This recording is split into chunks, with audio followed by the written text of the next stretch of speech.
नमस्कार, बहुत स्वागत है आपका। हिंदी खबर देख रहे हैं आप और मैं हूं आपके साथ श्रेया दीक्षित। बुलेटिन की शुरुआत करते हैं जहां चिराग पासवान का नीतीश कुमार पर हमला देखने को मिला। तो ये बड़ी अपडेट इस वक्त की आप तक पहुंचा दी, जहां बिहार में लगातार क्राइम पर रेड बढ़ रहा और इस पर चिराग पासवान का बड़ा बयान आया। प्रशासन अपराधियों के सामने नतमस्तक है। चिराग पासवान ने नीतीश कुमार पर निशाना साधा। नीतीश का प्रशासन पूरी तरीके से फेल नजर आ रहा है। मुझे ऐसी सरकार का समर्थन करने का अफसोस हो रहा है। तो चिराग की ओर से ये बड़ा बयान इस वक्त सामने आ रहा है। जिस तरीके से देखिए, बिहार विधानसभा में चुनाव होने उससे पहले चिराग पासवान का ये बयान कहीं ना कहीं एनडीए गठबंधन पर कई सवाल खड़े करते हुए नजर आ रहा है। तो बिहार में लगातार जिस तरीके से क्राइम का ग्राफ बढ़ रहा है, उसी पर चिराग पासवान की ओर से ये बड़ा बयान दिया गया।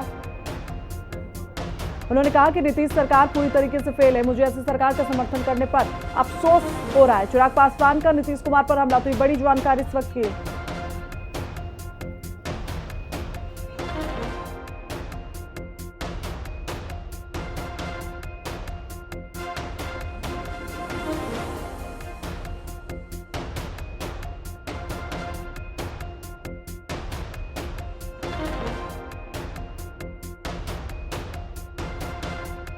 प्रशासन पूरी तरीके से नतमस्तक दिख रहा है अपराधियों के सामने।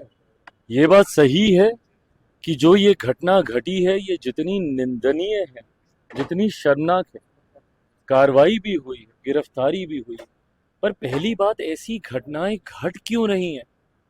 बिहार में जिस तरीके से हत्या, अपहरण, लूटमार, डकैती, बलात्कार एक के बाद ऐसी श्रृंखला बन गई है और अब तो ऐसा लग रहा है जैसे प्रशासन पूरी तरीके से नाकामयाब है इन घटनाओं को रोकने के लिए।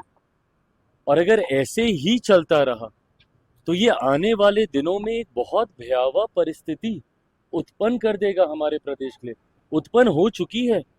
जिन परिवारों ने अपनों को खोया उनका हालात पूछिए, जिन बच्चियों के साथ इस तरीके से दुष्कर्म हो रहा है उनके हालात पूछिए। तो ज्यादा जानकारी के साथ हमारे सहयोगी संजीव हमारे साथ जुड़े हुए हैं। संजीव, जिस तरीके से चिराग पासवान का बयान सामने आया, उससे साफ तौर पर यह नजर आता हुआ दिख रहा है कि चिराग पासवान और नीतीश कुमार के बीच में चीजें सही नहीं है, यानी कि कहीं ना कहीं एनडीए गठबंधन में खटास नजर आ रही है।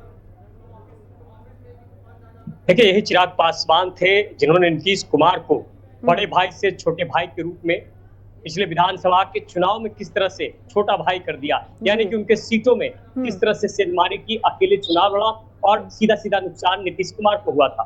लेकिन उसके बाद जब से चिराग पासवान ने की पार्टी टूटी, चिराग पासवान अलग हुए और लगातार वो नीतीश कुमार पर हमला बोलते रहे थे। लेकिन जब केंद्र की सरकार में वो आए, केंद्र की सरकार में जो वो सांसद बने, उनके सांसद आए, वो मंत्री बनाए गए, उसके बाद लगातार वो नीतीश कुमार को अपना गार्जियन मानते रहे।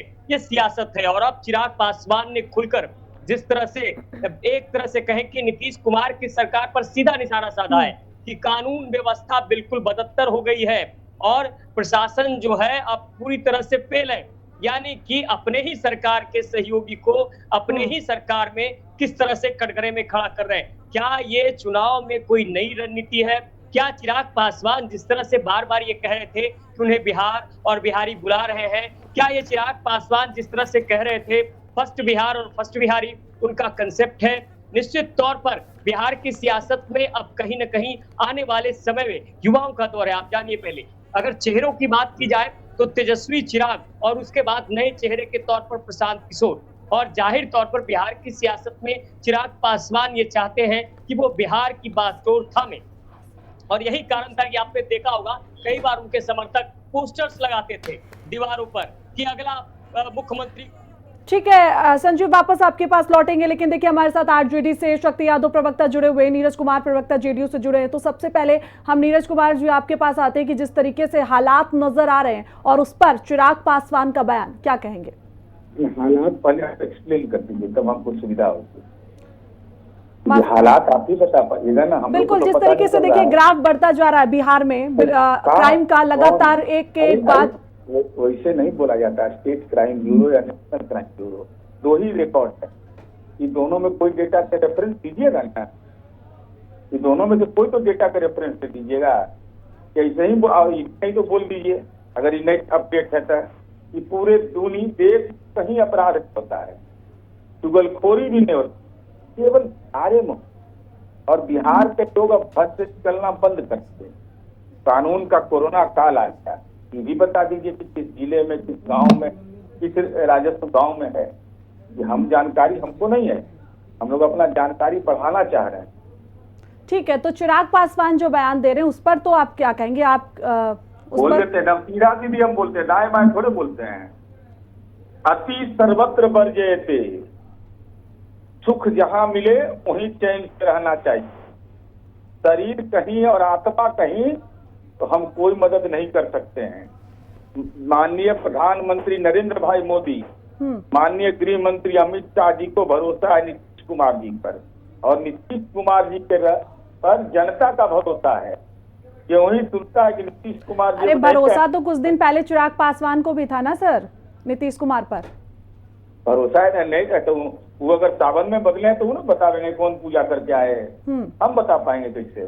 ठीक है, हमारे साथ शक्ति यादव भी जुड़े हैं आरजेडी से, उनसे भी बात कर लेते हैं। क्या नजर आ रहा है शक्ति जी आपको अब बिहार की राजनीति में, क्योंकि चुनाव भी अब कुछ दिन बाद होने हैं वहाँ पे? हमारे साथी ने कहा कि अति सर्वत्र वर्जते, यानी excess of everything is bad. हम थोड़ा अलग जाते हैं। इन्होंने क्राइम ब्यूरो ऑफ इंडिया की चर्चा की। हाँ। 2001 से लेकर 2006 तक संघीय अपराध की जो संख्या दर्ज है प्रति लाख 110 है, और उसके बाद में 17 से लेकर जो 21 है वो 219 है। तो कंपेरिजन बिटवीन आप कर सकते हैं 110-19 कितना अंतर होता है। खैर इन बातों को छोड़िए। उनके ट्रस्टेड एलायंस ने कहा कि बिहार में एक ऐसी सरकार को हम समर्थन कर रहे हैं जो मुझे हैरानी होती है कि बिहार में अपराध है, अपराधियों का राज है, बेविचार अनाचार है, लैंड ऑर्डर का डिसऑर्डर हो चुका है। अब इस पर उन्होंने कहा कि उन्होंने कहा कि इनकी सानिध्य है, ये लाइफ पार्टनर आपके हैं, आपको इन बातों को संजीदगी से समझनी चाहिए। बिहार के अंदर में अपराध अगर सर के बोल रहा है। ठीक है शक्ति जी, देखिए जिस तरीके से चिराग पासवान का बयान सामने आया उससे कहीं ना कहीं नजर आता है कि अब एनडीए में कहीं ना कहीं खटास है।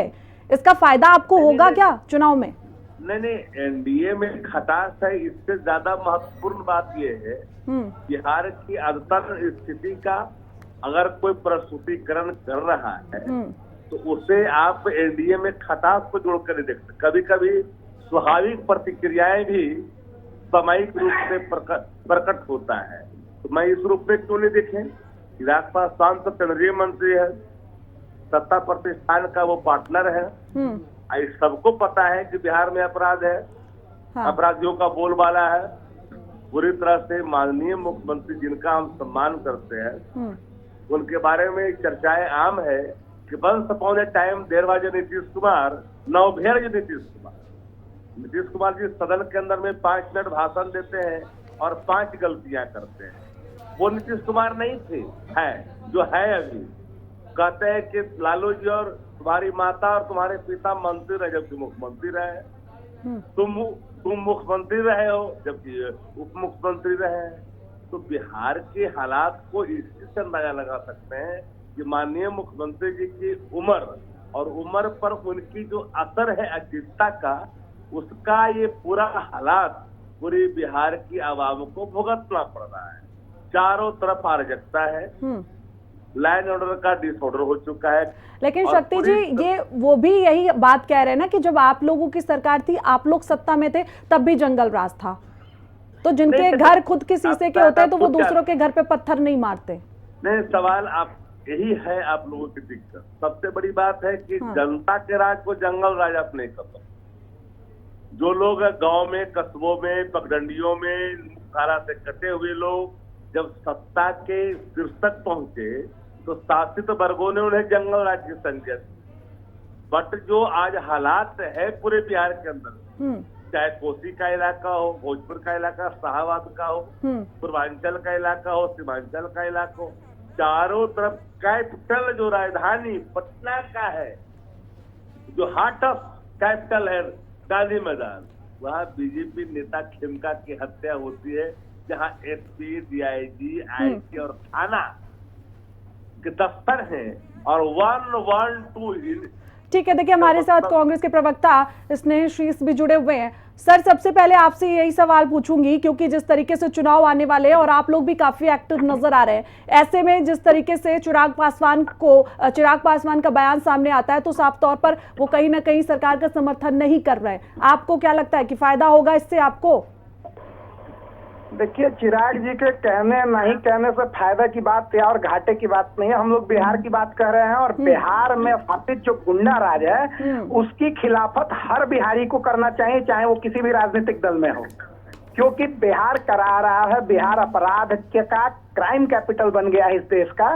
तो ऐसी स्थिति में जो भी बिहार के बारे में थोड़ा सा भी शुभचिंतक होंगे राजनीतिक व्यक्ति, क्योंकि जो एनडीए में भी है वो भी अपनी अंतरात्मा की आवाज सुनते हुए कम से कम उन्हें बिहार के हित के लिए बिहार में स्थापित गुंडा राज के खिलाफ आवाज बुलंद करनी चाहिए। ये उनका नैतिक मैं कह रहा हूं नैतिक उनका कर्तव्य होना चाहिए। और चिराग पासवान जी लगातार बोल रहे हैं, चिराग पासवान जी क्यों नहीं बोलेंगे? वो भी भांप रहे हैं, सबसे ज्यादा गुंडा उनके पार्टी में है, लेकिन बावजूद इसके वो गुंडा राज पे बोल रहे हैं, तो उनका तो स्वागत होना चाहिए ना। तो ये चीज तो समझने वाली बात है। ठीक है, मतलब आप दोनों चिराग पासवान का स्वागत करते हैं, उनके इस बयान का। फिलहाल आप दोनों का हमारे साथ जुड़ने के लिए बहुत बहुत शुक्रिया। और हमारे सहयोगी लगातार संजीव हमारे साथ बने हुए हैं, संजीव से बात कर लेते हैं। संजीव, देखिए जिस तरीके से चिराग पासवान का बयान आता है और इससे ये भी साफ तौर पर नजर आ रहा है कि अब एनडीए का कहीं ना कहीं थोड़ी थोड़ी खटास इसमें नजर आ रही है, क्योंकि इससे पहले भी एक मंच में एक संबोधन के दौरान चिराग पासवान के जो बोल थे वो सीधे तौर पर नजर आ रहे थे कि अब वो मिलकर बिहार में काम नहीं करना चाहते हैं और बिहार में वो अपनी पैठ जमाना चाहते हैं। देखिए, बिहार की सियासत है, समझिए बिहार की सियासत में खेला हुए कि क्या खेल होगा, और चिराग पासवान जाहिर तौर पर खेल खेल सकते हैं। और अगर खेल खेला तो निश्चित तौर पर फिर से एक बार जेडीयू को बड़ा नुकसान हो सकता है। और ऐसे में बीजेपी की चुप्पी, और बीजेपी जिस तरह से तमाम चीजों को देख रहा है, देखिए बीजेपी एक राष्ट्रीय पार्टी है, बड़ी पार्टी है, बिहार में वो सियासत में है, लेकिन अपने दम पर मुख्यमंत्री उनका नहीं है। नीतीश कुमार की बात करें, 17 सालों से अधिक राज किया, निश्चित तौर पर बिहार का विकास हुआ। कानून व्यवस्था पर सवाल जरूर खड़े हो रहे हैं, कानून व्यवस्था जरूर चरमराई है इधर कुछ सालों में। तो अब सवाल उठता है कि चिराग पासवान का इस तरह का बयान और लगातार ये कहना कि जो बिहार बुला रहा है, तो बिल्कुल अब साफ संकेत है कि कहीं ना कहीं एक नई खिचड़ी पक रही है। कहीं ना कहीं सियासत के अंदर चिराग पासवान कुछ ना कुछ बड़ा करने की सोच रहे हैं। और अगर 2025 के पहले सियासत के समीकरण में चिराग पासवान ने कोई अलग सिक्का खेला तो जाहिर तौर पर जो समीकरण है वो बदल सकते हैं। और ऐसे में अब विपक्ष को बैठे बिठाए मुद्दा मिल गया है। चिराग पासवान ने अपने ही सरकार पर जिस तरह से निशाना साधा है, अपने ही सहयोगी के सरकार पर लॉ एंड ऑर्डर पर सवाल खड़े कर दिए हैं, वैसे में अब विपक्षियों को एक बड़ा मुद्दा मिल गया है। और ऐसे में 25 की सियासत में एक बहुत बड़ा खेल के संकेत भी मिल रहे हैं। बिल्कुल संजीव, तमाम जानकारी के साथ जुड़ने के लिए आपको बहुत बहुत शुक्रिया। तो चलिए आगे बढ़ते बात गाजियाबाद की करेंगे, जहां गाजियाबाद से सनसनीखेज मामला सामने